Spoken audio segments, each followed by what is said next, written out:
2 октябр президенти ҷумҳурии Тоҷикистон пешвои миллат муҳтарам Эмомалӣ Раҳмон дар шаҳри Давҳа бо вазири давлатӣ оид ба ҳамкории байналмилалии давлати Қатар, муовини раиси фонди Қатар оид ба рушд хонум Луълу Алхотир мулоқот намуданд.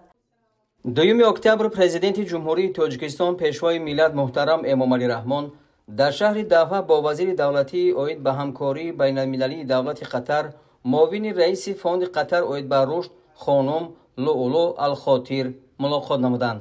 در وخوری مسائل تحکیم همکاری تاجیکستان با مؤسسه با نفوذ مددرسان بررسی گردید. پرزیدنت کشور محترم امامعلی رحمان دولت قطر را یکی از شریکان مهم تجارتی و اقتصادی و سرمایه‌گذاری تاجیکستان نامیده. با اطمینان اظهار داشتند که همکاری کشور ما و فاند قطر اوید به رشد به طور نظررس گسترش خواهد یافت. جانب‌ها اوید به سرمایه‌گذاری قطر به ساحه‌های انرژتیک، صنعت، کشاورزی و دیگر بخش‌های افزایت‌ناک اقتصاد تاجیکستان تبادل اندیشه نمودند.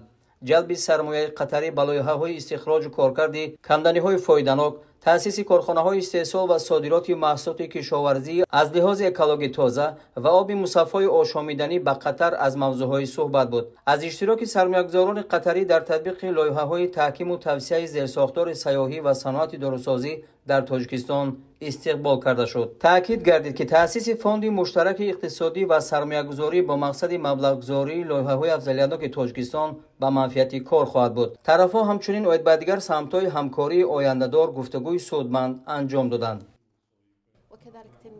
در حقیقت بسیار خوشحالم از سفر پرزیدنت جمهوری تاجیکستان جناب آقای امامعلی رحمان به دولت قطر. مناسبت‌های دو جانبه بین دولت قطر و تاجیکستان در سطح عالی قرار دارد.